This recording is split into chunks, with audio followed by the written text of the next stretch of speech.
Mas aí, o Prisma dá para vocês uma flowchart, né? Que é justamente onde você esquematiza o caminho que você percorreu para fazer a sua revisão exaustiva da literatura. E aí, nesse caminho, né, você tem algumas etapas que eu vou detalhar agora. Né? A primeira é a etapa de identificação, que é onde você vai dizer, né, para o seu leitor quantos artigos você encontrou através de qual meio. Então, por exemplo, quantos artigos você encontrou fazendo uma pesquisa em database, né? Quantos artigos você encontrou por outros meios? Vamos dizer assim, eu encontrei 10 artigos que a minha orientadora me aconselhou de cara, né? E depois eu fui procurar artigos na database e achei 50 a mais, né? Então, aqui no total você tem 60. Mas aí Alex, você descobre... Oi. mas esse número é depois do primeiro screening, né? Não, isso é tudo. É o primeiro screening. E Tudo, aqui mesmo que eu tenha achado, tipo, 150 mil artigos, esse número tá aí. isso. Entendi. Você vai dizer ele aqui de cara no início. Isso é só a sua identificação, né? Agora também, assim, isso é uma coisa que os alunos às vezes confundem. Você joga no Google, né, 3 palavras-chave, né? E aí você encontra 300 milhões de artigos. Eu não quero que você me faça um Excel com 300 mil linhas. Não é isso, né? De repente, se você achou 300 milhões de artigos, tem alguma coisa a mais para você afinar para te dar uma pesquisa um pouquinho mais relevante. Tá? Porque 300 milhões, acho que nenhum assunto do mundo as pessoas publicaram 300 milhões de artigos. Não tem Entendi. como, né? Então, você pode afinar um pouquinho mais. Quando você começar a achar, assim, sei lá, menos de 1.000, você está começando a ficar no caminho certo, né? Mais de 1.000, eu acho muito estranho. Tá muito vago, tá muito vasto. Alex, Oi. desculpa, assim, eu acho que é um assunto que não tem mais tanto a ver com o que você está falando, mas de repente me apareceu e Uhum. eu percebi, por exemplo, se você está procurando coisa da literatura nacional aqui, por exemplo, Uhum. ela não aparece com tanta facilidade, né, nos searches, né? O que a gente tem alguma sugestão para isso? Tem. No search, você pode escolher língua, por exemplo. Você acha que já vai eliminar alguns que antes iam aparecer na frente, né? Assim. Tipo assim, por exemplo, se você falar assim, Mas eu acho que vou... acho que a Maré não quer eliminar, né? Você quer poder. Não, mas eu estou falando que assim você pode eliminar competidores. Que, porque, Não estou por exemplo, entendendo. Eu pensei que você estava me perguntando como que você faz se você quiser achar justamente artigos no Brasil que não são repertoriados não, com facilidade. eu tô falando assim, se você limita por língua, você evita que outras coisas que, porque a gente sabe que o logaritmo do Google ele acusa, ele tem vários critérios porque que acusa um artigo no top, né? Quer dizer Uhum, assim, não é uma busca, como você falou, não é uma busca objetiva, essa busca está influenciada, né? uhum, Ou seja, eu só estou reforçando o que você está falando. Se você escolhe a uhum. língua, você elimina, né, esse viés, né? De que Mas teoricamente, né, tudo está em inglês, né? É claro que os artigos que você vai incluir na sua revisão tem que ser de uma língua que você compreende, né? E assim, teoricamente, inglês é a língua franca, então tudo tem não, que mas ser. por exemplo, se você está procurando sobre variação linguística, né, no Uhum, Brasil, por exemplo, um fenômeno, né, esses artigos não estão geralmente logados em sistemas como Cielo ou como PubMed, coisa assim. Então isso uhum, deve afetar a facilidade com que você encontra esses artigos com uma busca cega, digamos. Ou você acha que uhum. não? Não, acho que sim, mas eu acho que assim,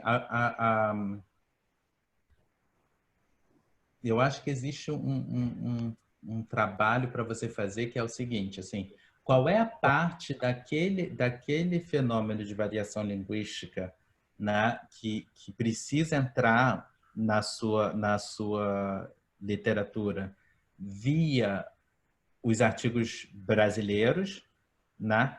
E qual é a parte disso que não depende desses artigos brasileiros? Ao meu ver, o que depende dos seus artigos brasileiros vão ser os exemplos ou as situações que foram documentadas, né?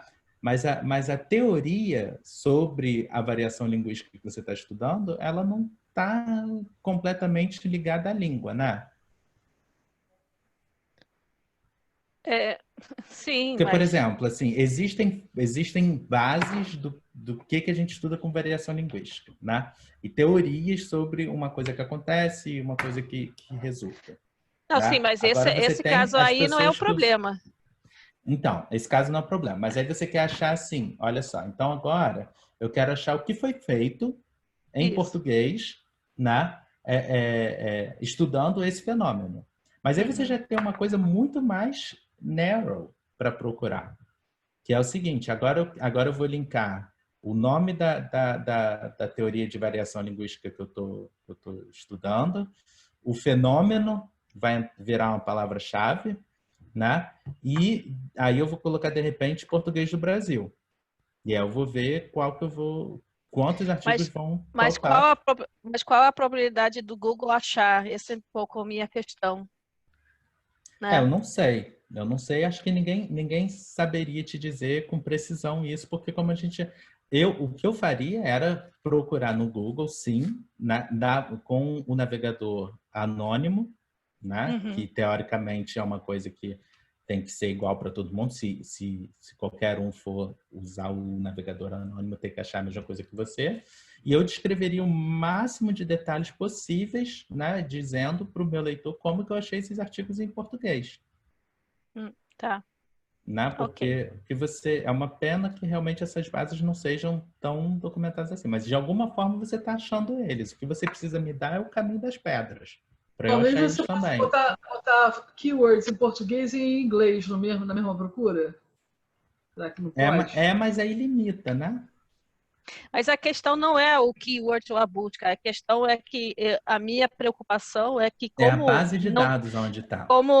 exatamente, como aqui no Brasil a gente não tem esse costume de registrar esses, né, artigos num sistema central, como o Cielo, como o PubMed, né, que eles talvez nem apareçam, né? Aí você tem que ir em cada revista, por exemplo, aí tem que buscar na revista linguística, por exemplo, para encontrar aí que não é muito Mas, eficiente. mas as Mas tudo, revistas têm os indexadores, não? nem Geralmente a todas. revista. Nem Ah, todas e nem bom, todas as mesmas. Esse que é o problema. Eu entendi. acho, Maré, que a forma de solucionar um pouco esse problema seria você detalhar realmente o processo, assim, porque de uma forma ou de outra você está chegando nesses artigos, né? O que é importante você dar para a gente é como que uma outra pessoa que não é você vai chegar neles, admitindo que ela esteja chegando de mente aberta e de coração puro para descobrir qual é a verdade, né? E não que ela esteja chegando... Porque, assim, o que acontece também é que, às vezes, por exemplo, sei lá, você é minha amiga. É claro que você conhece os artigos que eu publiquei, mas, de repente, eu sou um Zé Ninguém que não faço teoria que vale para nada. Mas aí você diz que você, né, incluiu o meu paper, mas a verdade é só porque a gente é amigo, por isso que você chegou nele, mas não tem critério no mundo que você possa definir para fazer outra pessoa achar o meu paper como relevante para a literatura que você está revisando. Eu Né? acho que talvez seria interessante a gente fazer um pequeno testezinho, tipo, né, o que é que a gente encontra se a gente bota especificamente para literatura nacional, acho que seria interessante. Você me deu uma ideia. Obrigada, Alex. Deixa eu te Sim. perguntar uma coisa, Alex. Quando você está fazendo a sua meta-análise, você põe alguma coisa em francês ou Sempre em nos inglês. publicação? Não tem. Não, Não tem, tem. mas eu só faço em inglês. Só faço em Mas eu inglês. tenho a impressão que é capaz de ter menos paper em francês do que tem em português. Em português tem muita coisa, porque tem muita gente que não escreve inglês mesmo e que não publica em inglês. Tem Uhum. muita gente boa, pesquisadores internacionais, que quando vão fazer, acabam tendo que pedir para traduzir, né? Isso uma outra pessoa traduzir. Então eles têm uma grande força em português. Seria errado, eu acho, a gente não botar. Então tem que fazer duas meta-análises, provavelmente, botando. Não, Eu acho acho que seria que errado. não. Eu acho que o problema é que você tem que pensar assim, você tá me dizendo que você está fazendo uma systematic review, né? Incluindo todos os artigos que existem. Eu acho legal você incluir os artigos do português, né? E você me dizer em inglês, no artigo que você vai escrever, o que esses artigos sugerem, né? Isso. Eu acho isso interessante. Agora, o problema que você vai cair é que essa evidência, né, por si só, ela não está disponível para a comunidade inteira, como a sua review it's supposed to be, né? Porque só pessoas que entenderam português vão poder acessar o texto original, né? E, de repente, você fez uma leitura acreditando que não tem nenhum problema com esse findings dessa pessoa, né? Mas, de repente, uma pessoa que é realmente bem expert daquele negócio que foi o assunto daquele paper em português, que não está disponível para... Né? De repente, ele chega ali e fala assim, opa, peraí, mas isso aqui não pode ser pego como evidência, porque não está respondendo a tal e tal coisa. Mas ele nunca vai poder fazer isso, porque não está... Então, infelizmente, isso você pode achar que é um viés também ou não, né? Mas de alguma forma as pessoas acabam fazendo uma escolha, né? Então você diz assim, olha só, o que a gente como field decidiu hoje, né? A gente como field decidiu que a gente quando quer comunicar com a comunidade internacional, a gente publica em inglês, né? E a gente mantém as coisas disponíveis, né? Em inglês, porque aí o cara na Alemanha, o cara nos Estados Unidos, o cara... Tem muito mais pessoas que não falam inglês, né, do que pessoas que falam inglês, concordo. Mas se você for olhar na ciência, né, as pessoas que realmente fazem ciência, aí pode ser um viés natural também, não sei, né, você vai ter gente né, que eu acho que você vai ter mais gente que lê inglês e que é capaz de entender inglês do que gente que, né, de outras línguas. Então, por exemplo, assim, se eu tiver que ler um artigo em italiano, estou fora. Até posso entender algumas coisas, né, por ser falante de português, mas não vou deixar para lá. E você também, de repente, não lê italiano e o outro não tem.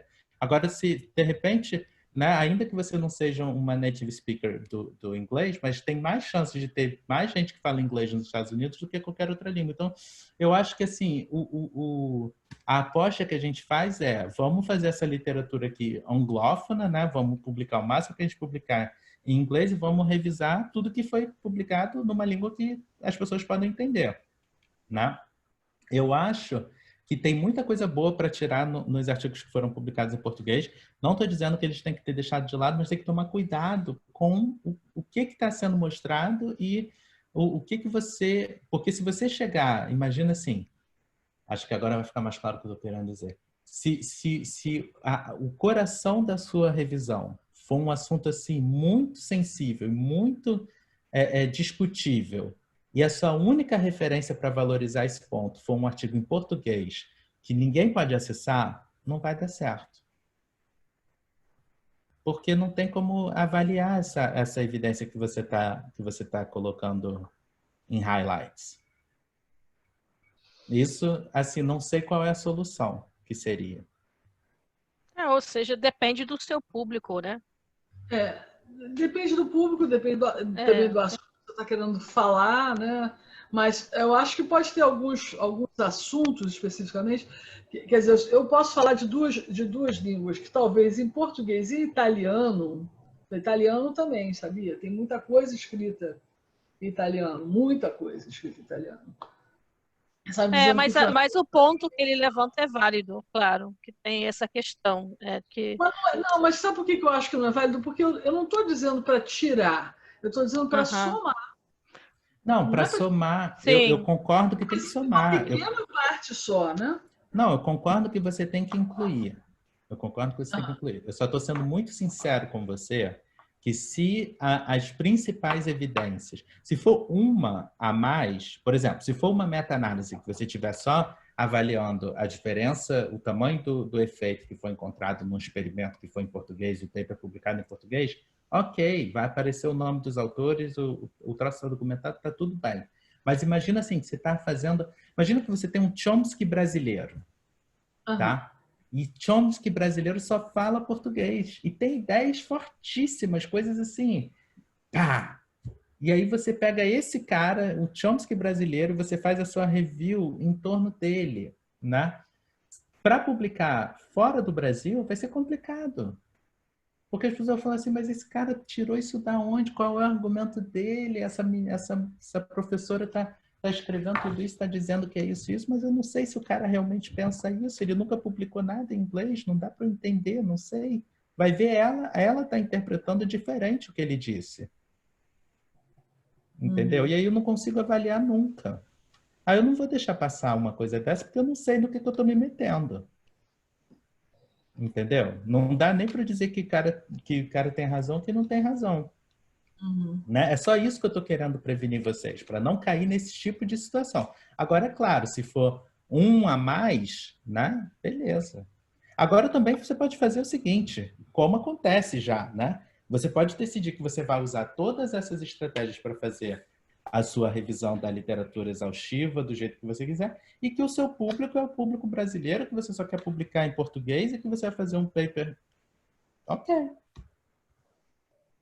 Não, mas não é essa. Não, mas se for isso, por exemplo, se você cair numa dessa, você não tem esse problema que eu estou falando. Que aí está tudo acessível. Mas aí você pelo menos tem que explicar como que você chegou nos papers brasileiros. Se eles não tiverem repertoriado, não sei, no inventário dos papers nas databases. Estados. Tão simples. Alex. Bom, oi. Oi. Eu tenho uma pergunta que não está diretamente relacionada a essa questão da língua de publicação e tudo. Eu acho que é uma pergunta mais geral, né? Tem alguma diferença na aplicação dessa revisão exaustiva para pesquisas de longo e curto prazo? Né? Porque, por exemplo, esse é o meu primeiro ano de doutorado. E eu confesso que eu já tinha uma aflição com a questão da originalidade da minha proposta, né? Você pensa num tema hoje para poder defender a tua tese daqui a 4 anos, 5 anos, né? E agora você trouxe essa questão da revisão. Então, assim, em 4 anos de doutorado, quando eu posso finalizar essa revisão, né? Ou em qual momento eu sinto que aquilo que eu tenho é suficiente? Né? Porque cada hora vai sendo publicado um texto e aí você fica, caramba, devo incluir isso ou não, né? Assim, existe um momento que eu posso falar com segurança, ok, isso aqui é tudo que eu preciso, ou a gente tem que ficar tentando incluir texto até o último segundo, assim. O que eu vou dizer para você é uma excelente pergunta que você está fazendo. Primeiro, assim, esse curso que eu dei agora, um semestre, todos os meus alunos fizeram uma revisão exaustiva da literatura, não sei o quê, sobre um tópico que eles escolheram. Né? Não levou nem 2 meses para fazer. Era um projeto que eles tinham que fazer junto com todas as coisas que eles tinham que fazer, as outras aulas, os outros cursos, não sei o quê. Claro que eu delimitei muita pesquisa deles, né? Claro que, assim, teve vários fights, porque eles chegaram, assim, no início do semestre, falei, ó, o trabalho que vocês têm que fazer tem que procurar uma pesquisa, uma questão de pesquisa que vocês querem estudar e fazer uma revisão da literatura sobre isso, né? Aí vem, quais são os fatores que determinam a aquisição da linguagem? Falei assim, tá, posso estudar minha vida inteira, não vou chegar, né? Claro que não pode ser uma coisa dessa, tem que saber delimitar bem, né? Quem chegou com essa ideia terminou com qual o fator que afeta o reconhecimento de palavra no experimento com criança de 6 meses a 1 ano. Né? Então, assim, delimitou muito o negócio. Né? E aí deu para fazer. É claro que... Né? Então, mas a sua pesquisa de doutorado também não é do mundo inteiro, porque você só tem 4 anos para fazer. Então, ela já é delimitada. Mas, assim, a minha experiência como doutorando também, quando eu fui doutorando, o que eu vou te dizer o início é meio trabalhoso. Assim, você lê muito e você tem que estudar, né, e incluir não sei o quê. Mas vai chegar um momento, quando você tiver feito realmente a literatura exaustiva, né, você vai ver que a gente não avança tão rápido quanto você pensa. Entendeu? Assim, o cara que está estudando hoje, o assunto que de repente você está estudando, ele, tudo bem, pode publicar daqui a 2 anos, mas é um paper que você vai ler em um dia. Entendeu? Então, se você tiver que incluir na sua literatura, vai ser 2, 3, 4, 10, não sei. Mas, assim, não se preocupe com isso. Não vai ser os 4 anos da sua pesquisa que vão cair 3.000 papers a mais que você vai ter que sair incluindo sempre. Isso não vai acontecer. Né? Outra coisa também, o início, quando eu fiz as coisas para minha tese, eu levava muito tempo para ler os artigos. Por quê? Porque cada um tinha uma metodologia completamente nova para mim, uma análise de dados completamente nova, coisa que eu não entendia, não sei o quê. Quando você leu tudo o que existe sobre um assunto, tem muito pouca coisa assim realmente nova para você, sabe? Você vê assim, os experimentos são parecidos, a técnica é parecida, sabe? A forma de escrever das pessoas assim se parece. Então, você passa por um artigo, sabe? Muito rápido. Né? Você não leva o mesmo tempo que você levou. Então, assim, não se preocupe com isso. Agora, para chegar nesse nível, você tem que fazer o negócio bem no início. Bastante trabalho, Né? Então, assim, se você fizer a revisão... Uma coisa para falar, são 4 anos, mas você, tipo assim, fica... Se você está começando agora, como você está começando, você vai trabalhar nisso no teu primeiro, no teu segundo ano. O resto é uma manutenção. Você já vai ter chegado no ponto, no ápice da história, tanto da tua compreensão sobre o seu tema, como dessa leitura, tipo no segundo ano, entendeu? Então, eu acho que é muito vantagem se você está nesse ponto. A manutenção é muito tranquila para você fazer. Muito, assim, porque as coisas, sabe? E também quando você começar a publicar artigo, você começa a receber alerta quando as pessoas citam seu artigo também. Né? Isso é uma forma que te mantém muito também no update, né? Porque você sabe o que está vindo depois de você, ou para te criticar ou para dizer coisa boa, né? Então, assim, mas sobre isso, fique tranquila. E, mais uma vez, assim, todo mundo acha, quando você conta todas essas etapas, como fazer, é uma coisa que vai levar 10 anos para você pesquisar. Não é, gente. Não é. É rápido. Claro que você tem que ler coisas com atenção. Claro que o número de artigos que você vai ler completo vai depender de quão accurate os critérios que você usou no início foram, entendeu? Tem tudo isso, sim. Mas a maioria de todos os alunos, por exemplo, desse semestre, ninguém terminou com mais do que 20 papers no final. Nossa. Entendeu? Porque começa com 300, com 400, mas aí depois vai descobrir que tem um monte de paper em dobro, né? Porque você achou o mesmo paper em 2 databases diferentes, né? Achou na PubMed e achou no Google Scholar. Esse paper você vai excluir da sua lista. Né? Assim, tipo, você vai excluir a duplicata, né? Coisas que você vai ler rápido, assim, você vai ler um título e você vai ler um abstract. Um abstract, às vezes, é isso, é um parágrafo, entendeu? Você passa, sei lá... já consegue cortar. Exatamente. Então, você tem 10 minutos, de repente, sabe, que você vai passar e você já fez a exclusão de um paper. Né? Então, assim, dá para fazer e dá para fazer num tempo muito menor do que vocês imaginam. Bom, mas voltando para o Prisma Flowchart, que é uma forma de guiar vocês no processo também, né? Então, você pode, inclusive, publicar isso. Alguns jornais pedem, né, para você botar essa flowchart, né, que explica o caminho que você fez para chegar nessa revisão extensiva, né, exaustiva da literatura. A primeira etapa é a identificação, né, onde você vai fazer as pesquisas na database, ou perguntar aos experts, ou outras formas que você teve de encontrar os seus papers. Depois você começa a parte de screening e, como é que diz? Eligibility. Bom, vocês entenderam, né? Saber se é elegível ou não para a revisão da literatura de vocês. Né?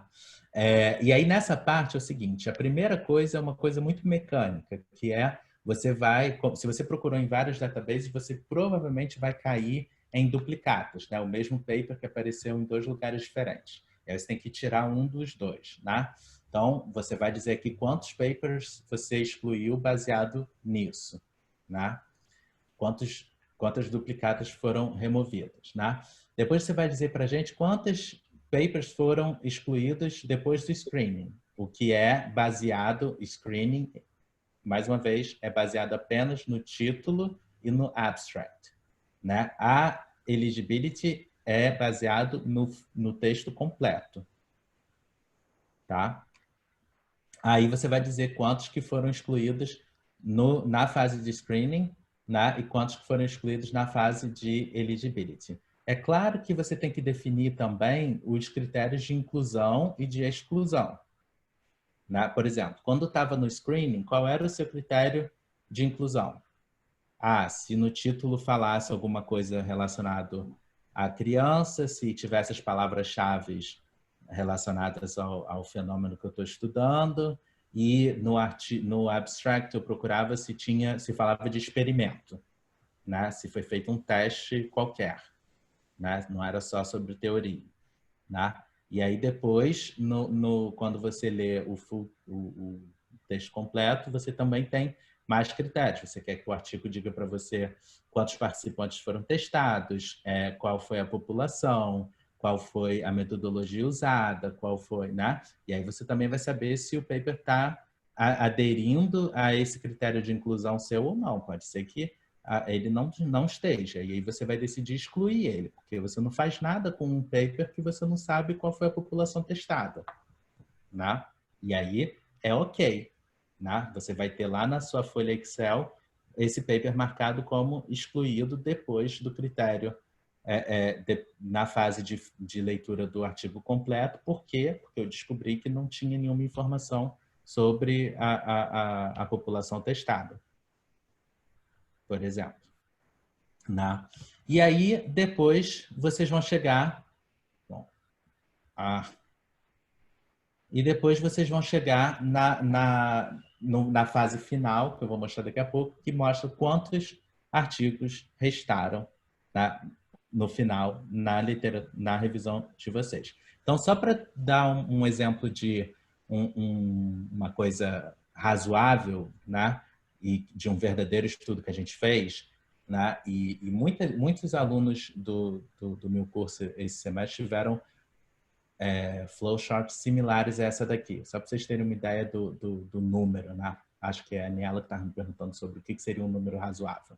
Né? Na fase de identificação, a pessoa encontrou 11 papers que foram indicados por experts, né? O advisor, outra pessoa que ela conhecia, que conhecia coisas na área, né? E ela encontrou sozinha 40 outros papers nas bases de dados, né? Então, em Google, em PubMed, etc.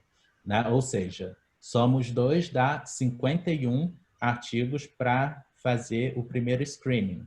Ou seja, a folha Excel dela tinha 51 linhas, cada linha era um artigo, né? E ela foi ler o título e o abstract para saber se ela ia querer ler o artigo todo ou não, né?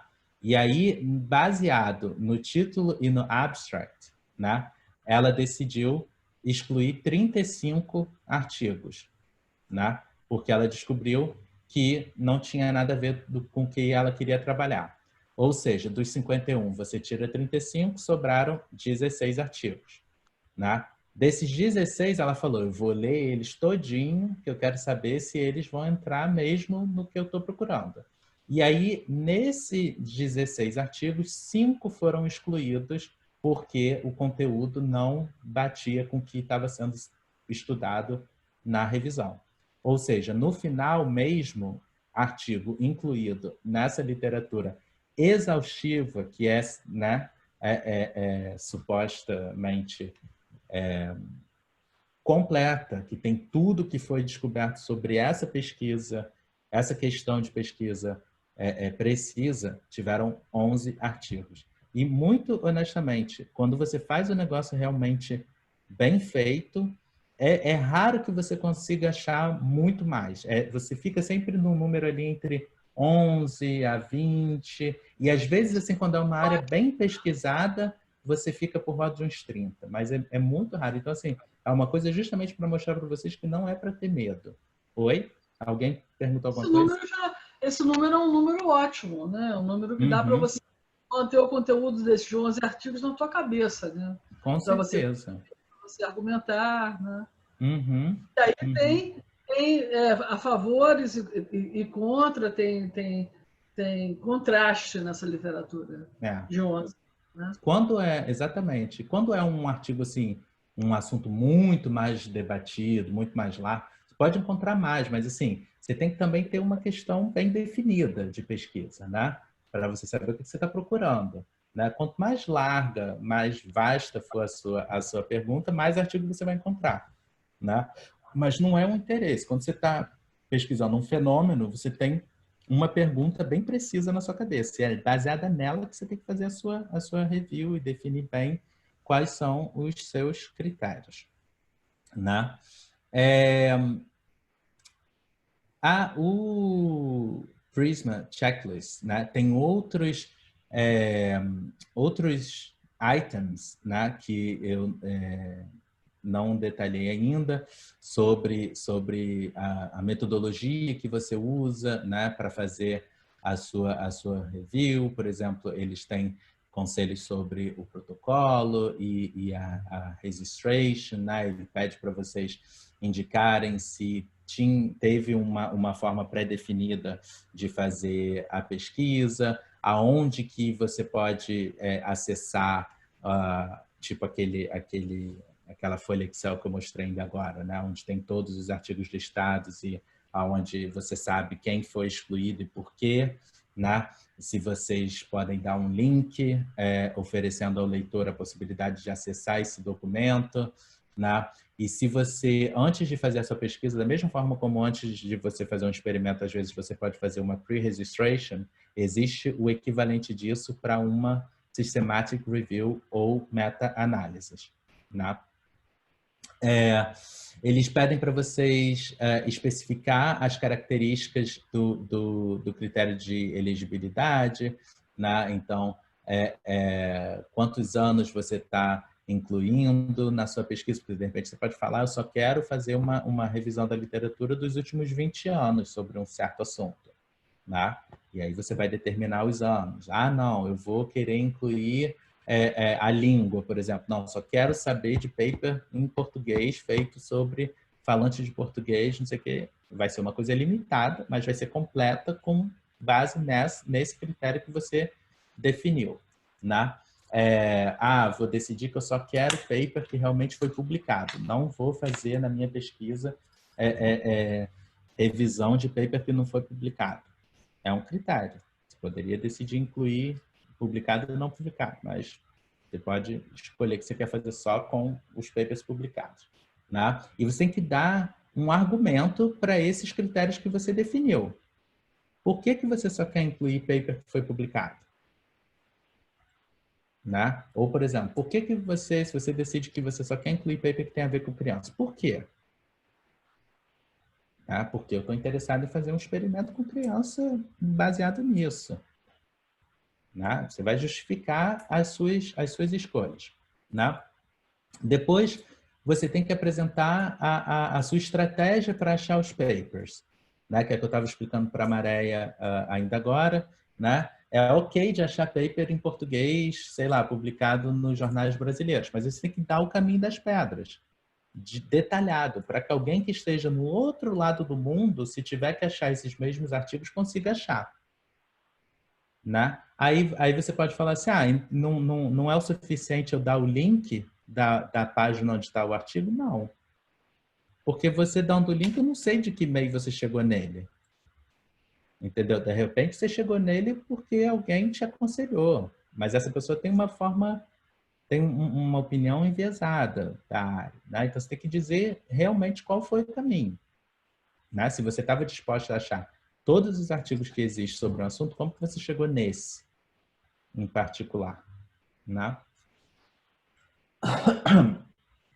E depois você também define com todos os detalhes os critérios de seleção dos estudos que você vai revisar. Né? Bom, tudo isso vai estar disponível, os links para o site do Prisma, do Mars, tudo que eu estou falando aqui, vocês vão ter acesso depois.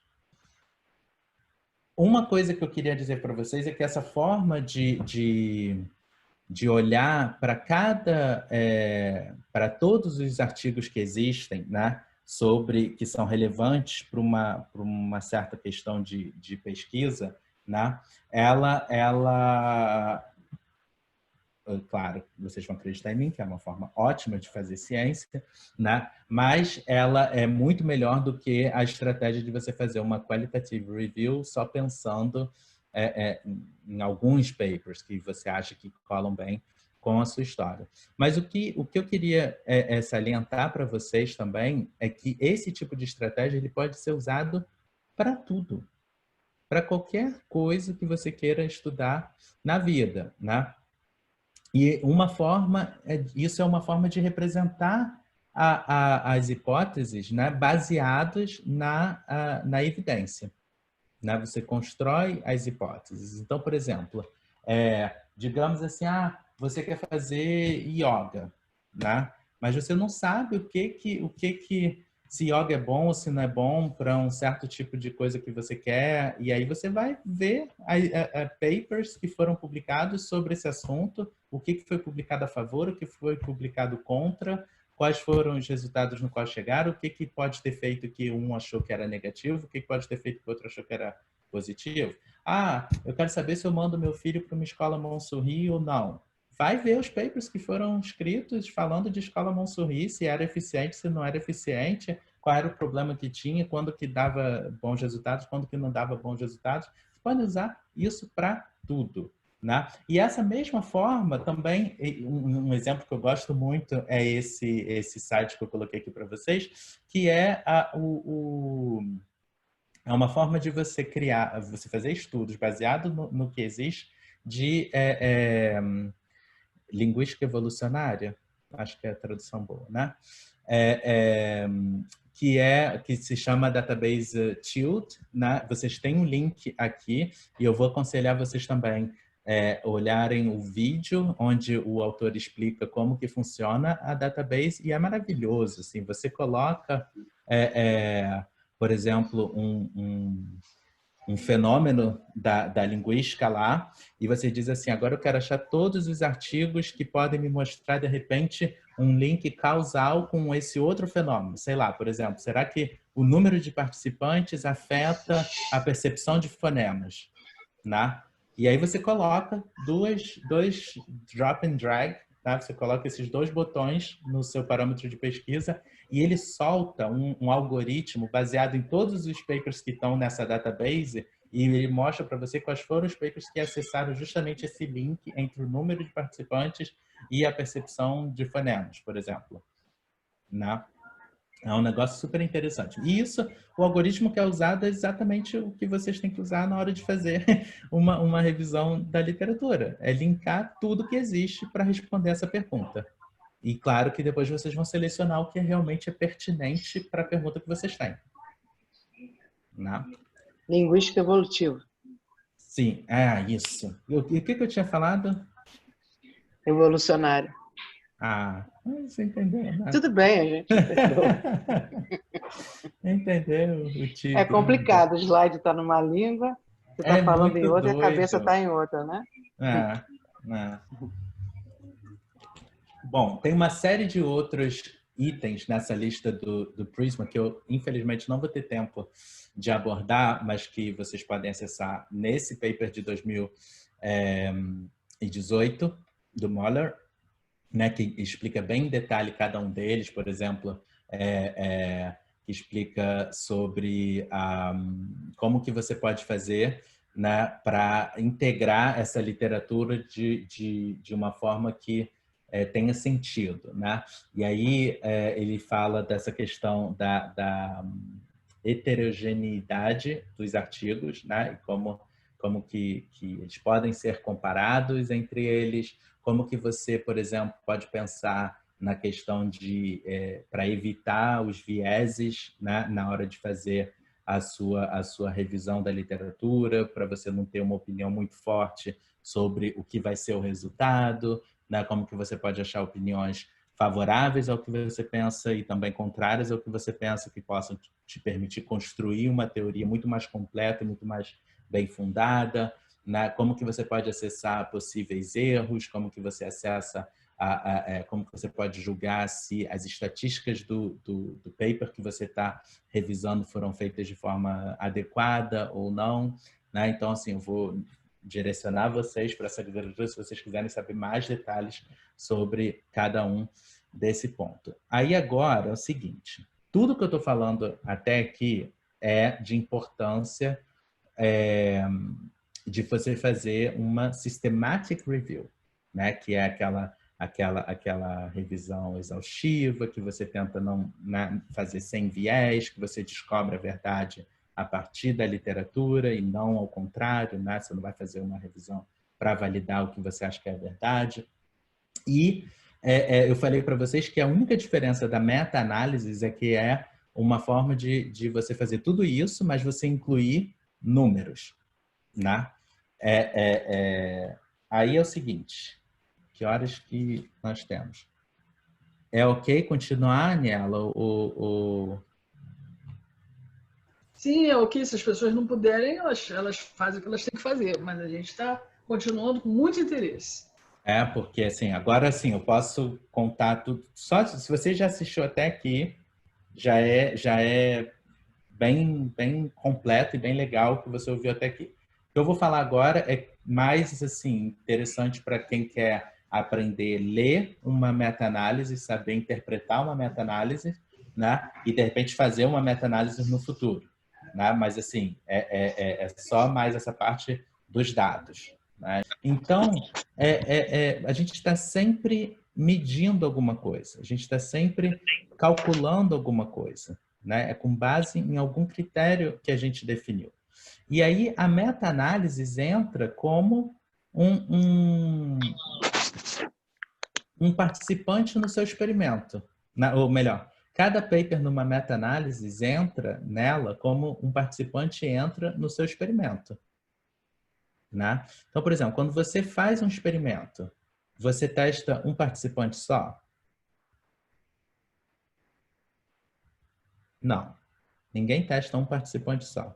Então, por que você, quando vai fazer uma revisão da literatura, vai se confiar num artigo só? Né? Você não vai fazer isso. Quando você testa participantes no seu experimento, você descreve coisas sobre o comportamento individual deles, por exemplo, vocês contam com que eles se parecem, se eles olharam pela janela na hora que estavam fazendo o experimento, né? Ou vocês tentam simplificar, né, com algumas características que são realmente pertinentes para o estudo que vocês estão fazendo. Né? Normalmente vocês vão dizer, isso aí que eu faço mesmo, isso aí. Né? Então, vocês fazem isso. E da mesma forma, é isso que vocês têm que fazer com o paper. Né? Se vocês estão colecionando todos esses papers juntos, como num estudo, né? Quais são os fatores em comuns que eles têm que vocês querem revisar aqui?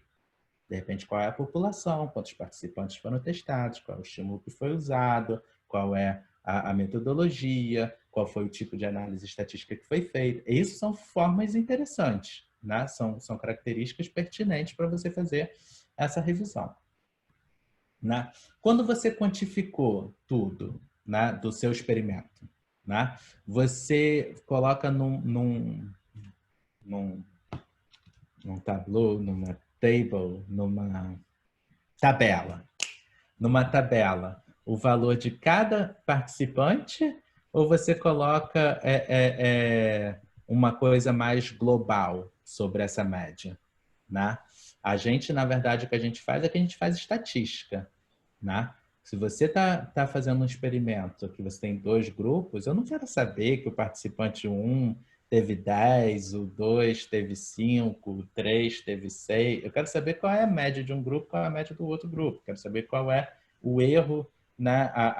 O standard deviation de uma média e o standard deviation da outra média. Né? Porque você sabe que no grupo você pode ter um cara que é muito bom, um outro cara que é muito ruim, mas você quer saber se no global, para ser representativo, a maioria são boas, né? de participantes num grupo são melhores do que na outra. Né? Então, a mesma coisa acontece com os papers. Né? Você quer que cada paper tenha o seu valor, mas você quer saber se todos esses papers que foram publicados e em todos os valores que eles estão dando, né? Se existe alguma coisa importante para ser tirada dali. Ou se é uma coisa que, de repente, como a Maré estava falando mais cedo, durante o início, né? De repente você não tem evidência suficiente. Né? De repente, só 5 artigos foram publicados, cada um publicou um negócio, mas você não pode fazer uma estatística ali, você não sabe se o que você vai observar é pertinente ou não. Porque você só tem 5 papers. A mesma coisa quando você tem um experimento com 5 pessoas. Né? Você não sabe. Você vai falar assim, tá faltando dado aqui, preciso testar mais participantes. Né? E quando você testa todos esses papers juntos, para saber qual é a mensagem, você pode fazer uma estatística em cima deles, né? Para saber se o que eles estão publicando tem um valor significativo, né? Para o que você quer saber. E aí, como que você pode fazer uma estatística em cima de vários artigos juntos? Né? Bom, você precisa de uma variável dependente. E a variável dependente que a gente usa numa revisão da literatura do tipo meta-análise é o effect size. Né? Diz o tamanho do efeito em português, Daniel? Sim.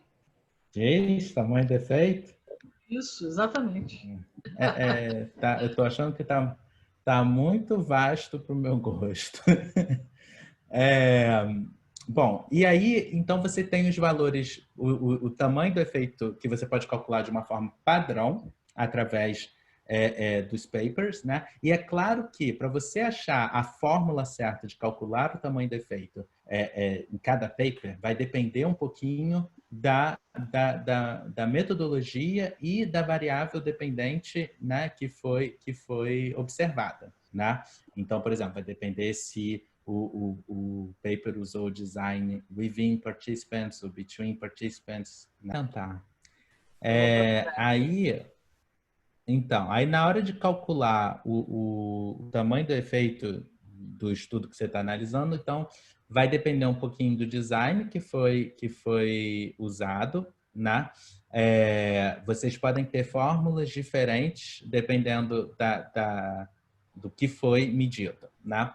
Então, alguns papers já são publicados com o effect size. Né? Eles já publicam do lado dos resultados. Por exemplo, se vocês estão interessados na diferença entre 2 grupos, eles vão dizer para vocês o efeito é significativo, a diferença é de tanto, o t-test foi de tanto, o p foi inferior a 0,5 e o tamanho do efeito é de 0,5, por exemplo. Né? E aí você não precisa fazer nada, você só precisa ir lá pegar esse número e botar dentro da sua meta-análise, que você vai ver no minuto como que funciona. Né? Mas às vezes eles não dão esse valor, então você vai ter que ir lá, vai ter que pegar a média de um grupo, vai ter que pegar a média do outro grupo, vai ter que ver qual é a fórmula que você vai ter que usar, né? Se foi within, se foi between, né? E calcular o seu efeito, o tamanho do seu efeito nesse paper. Né? Então, existem algumas famílias de efeito, o tamanho de efeito. Né? Então, assim, quando você está procurando uma diferença entre grupos, né, numa variável contínua, normalmente o que é observado é o Cohen's d, né?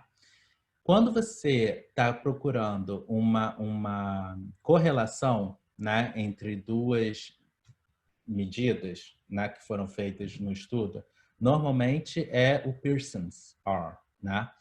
Ou o θ square, né?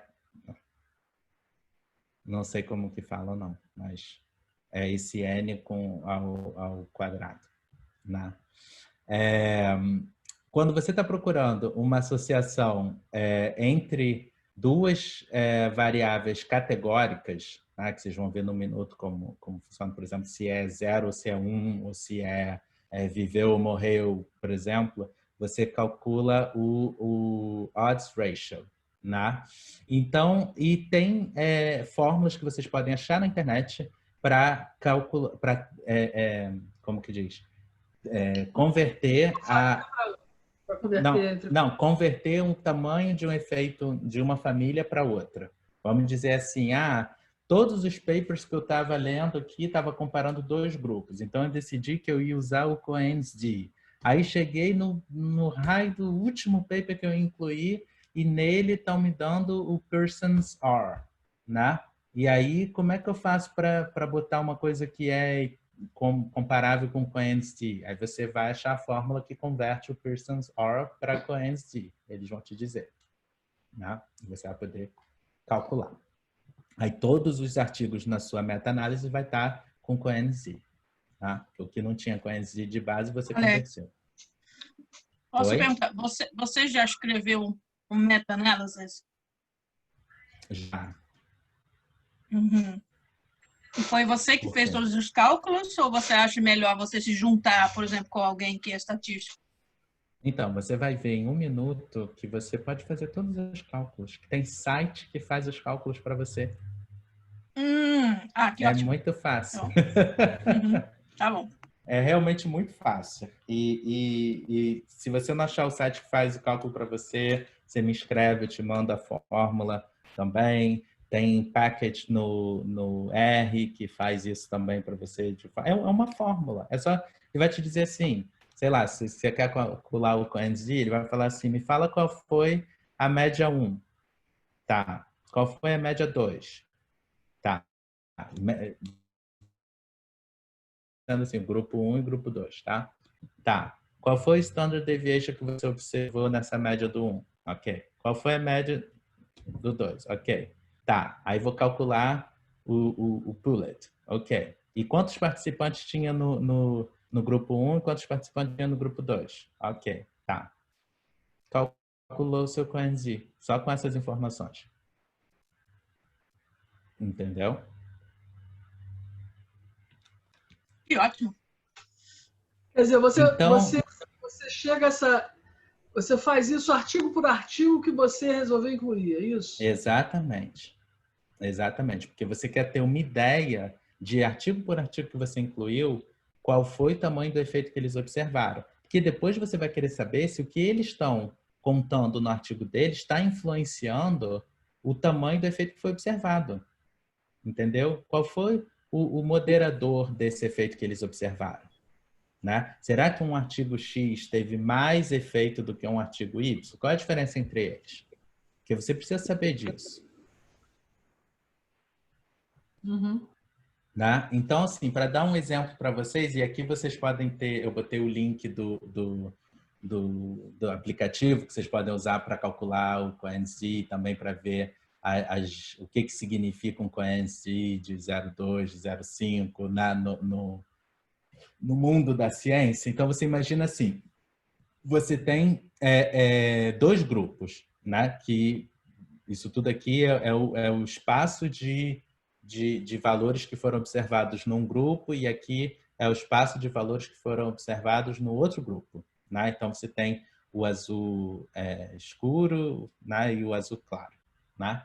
E aí, o efeito que existe de diferença entre esses dois grupos deu um Cohen's d de 0,2, né? O que é 2 standard deviations da média de cada grupo.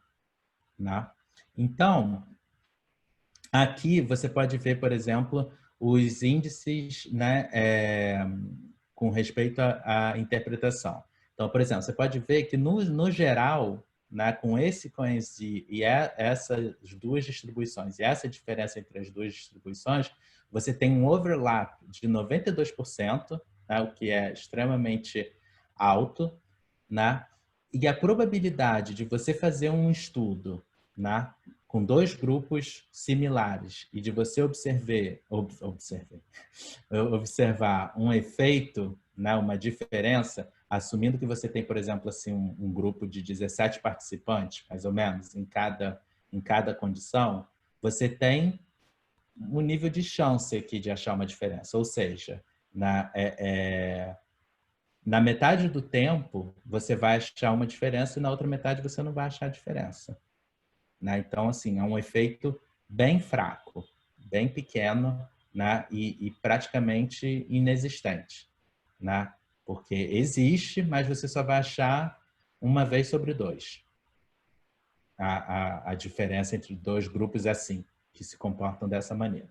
Né? Mas, de repente, você tem dois grupos, né, com duas distribuições de valores e que a diferença entre eles, né, te deu um coenzí de 0,5. Né? Aí aqui você pode ver que o overlap deles é de 80%, ou seja, tem 20% aqui, ó, se você pegar essa parte e essa parte aqui, que não está dando overlap. Né?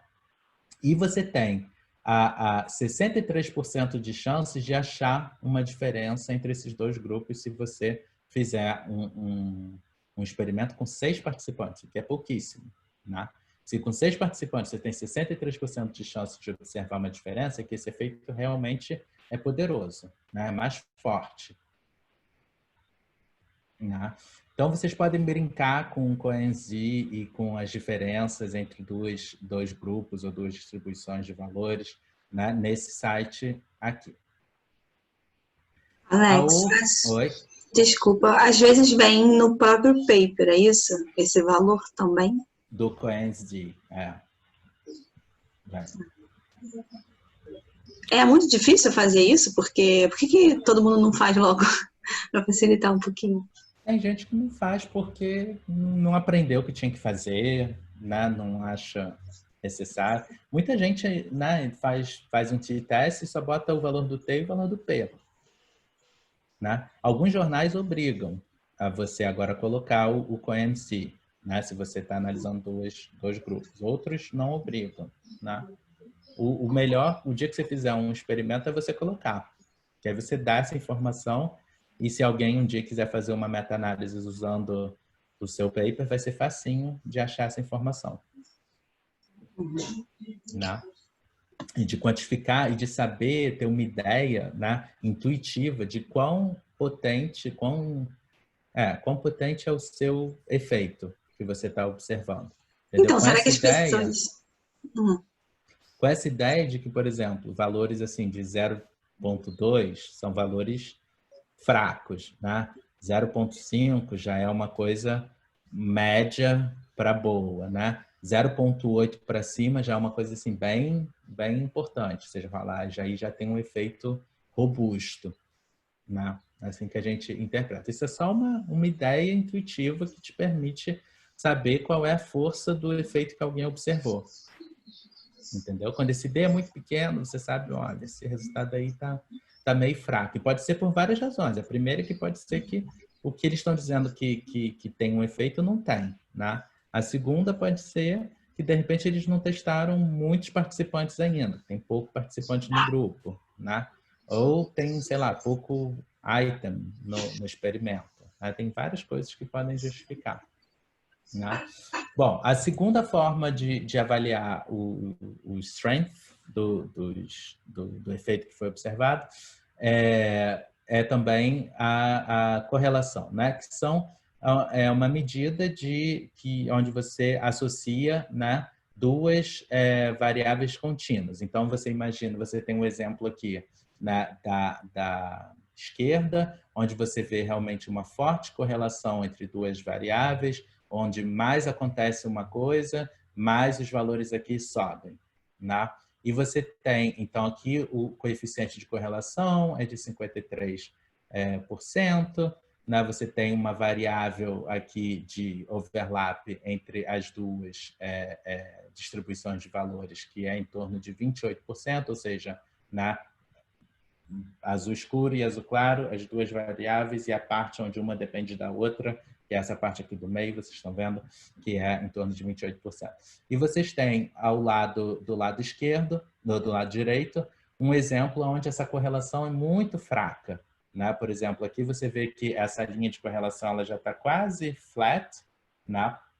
E não é muito certo que mais o valor aqui sobe, mais o valor aqui sobe. Porque você vê que, por exemplo, aqui esse pontinho já está bem perto de 4 e, no entanto, ele ainda está aqui no nível do 0. Né?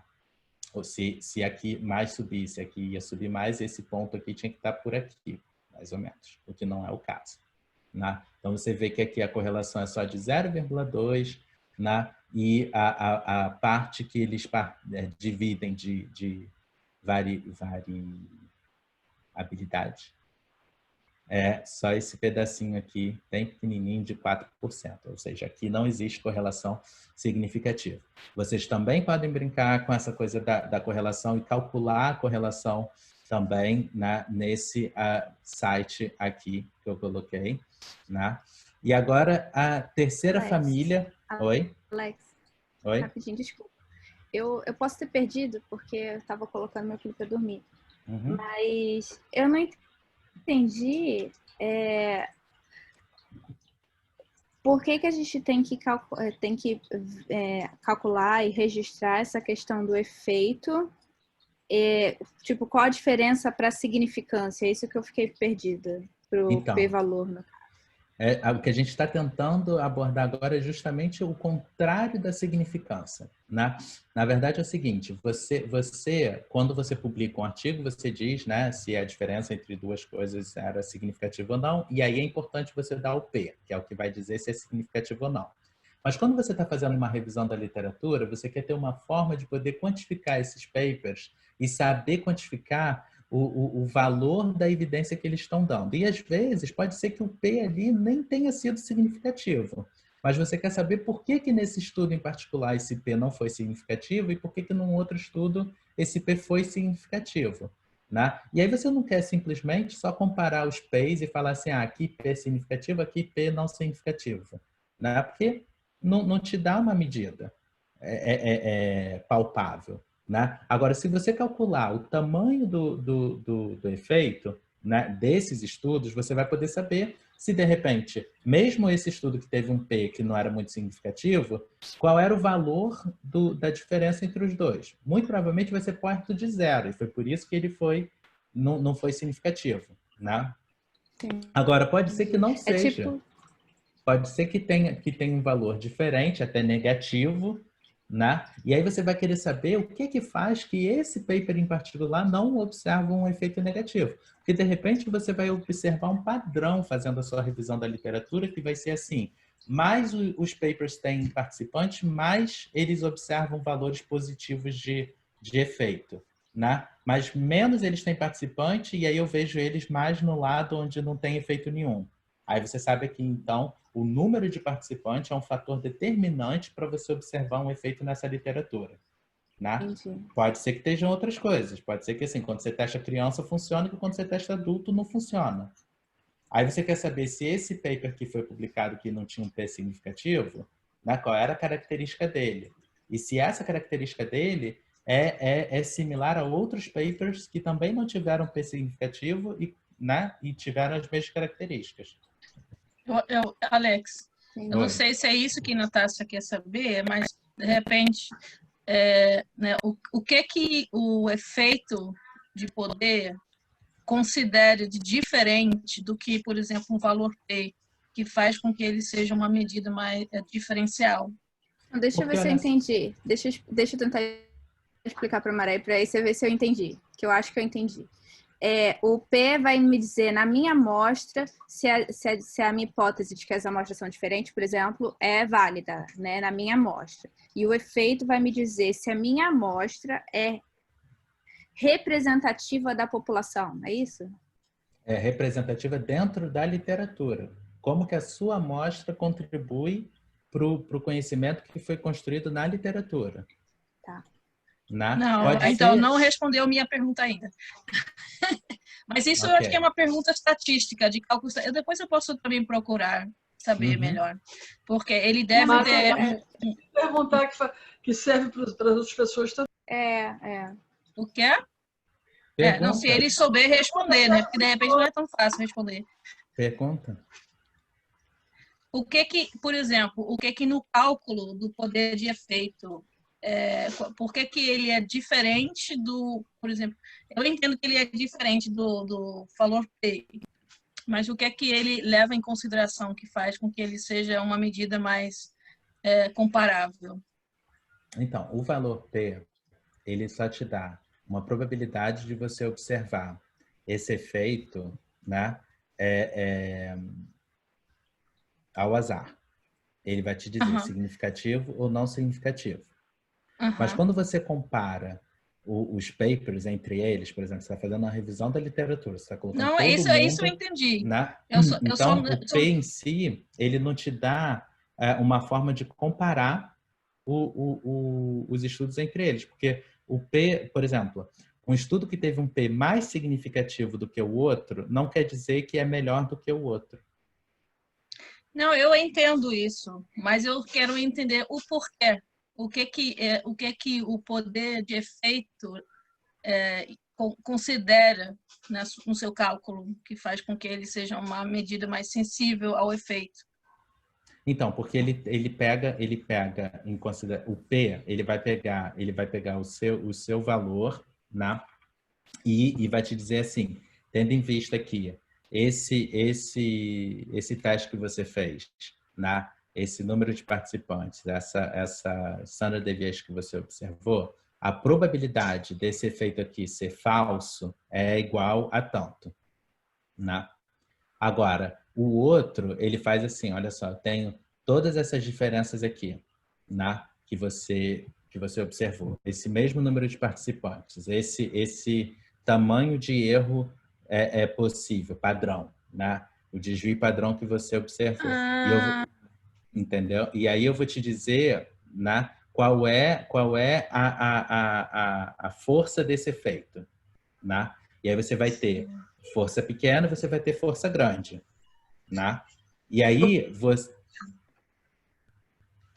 mas um valor P também considera esses aspectos, na verdade. Considera, mas só te dá uma probabilidade. Não te dá o tamanho do seu efeito. Não sei se tem relação com o quanto as coisas se sobrepõem ou não, né? Os seus dados se sobrepõem. Então, assim, a probabilidade de você ter uma coisa de fato significativa assim, fortemente, ter um efeito significativo talvez seja menor, porque ele se sobrepõe muito, mas se existe uma sobreposição que é menor, eu tenho um efeito mais robusto em cima disso. Não seria isso? Porque eu acho que o p-valor, ele olha dentro dos dados, não? Então tá. Eu estava tentando entender. Sim, todo mundo olha dentro dos dados. Os dois testes vão olhar dentro dos dados, mas eles estão te dando informação diferente. Uma é você estar fazendo gambling, né? Quando você calcula a probabilidade, né, no estudo estatístico, P, a única coisa que ele está te dando é o seguinte: se eu fizer 20 tiragens aqui ao azar, né? Qual é a chance de eu observar uma diferença igual a essa que você está me dando? Né? Ele vai te dizer assim, ela é inferior a 1 vez sobre 20? Se for, o seu resultado vai ser significativo. Se não for, se você tirar 20 vezes assim, e 3 vezes você observar que que não tem diferença, né? Você vai dizer não é significativo. Só pode ser significativo se for 1 sobre 20. Esse é o padrão que a gente resolveu. Então, o P só está te dando isso. É menos do que 1 sobre 20 ou não? Não te diz mais nada além disso. O tamanho do efeito, ele está te dando outra coisa. Ele está te dando uma informação de, primeiro, quão resistente é esse efeito e qual é a margem de erro que você está observando, né? Com essas características de estudo que você divulgou. Então, por exemplo, é claro que tem uma ligação, né? Mas está te dando uma informação muito maior. Porque se o estudo tiver com pouco participante, se a diferença entre as duas médias não for muito boa, né? Essa precisão, o tamanho do efeito vai ser fortemente impactado. Já o P não. O P, Sim. se você fizer um teste com pouco participante, com uma diferença assim meio gritante, de repente vai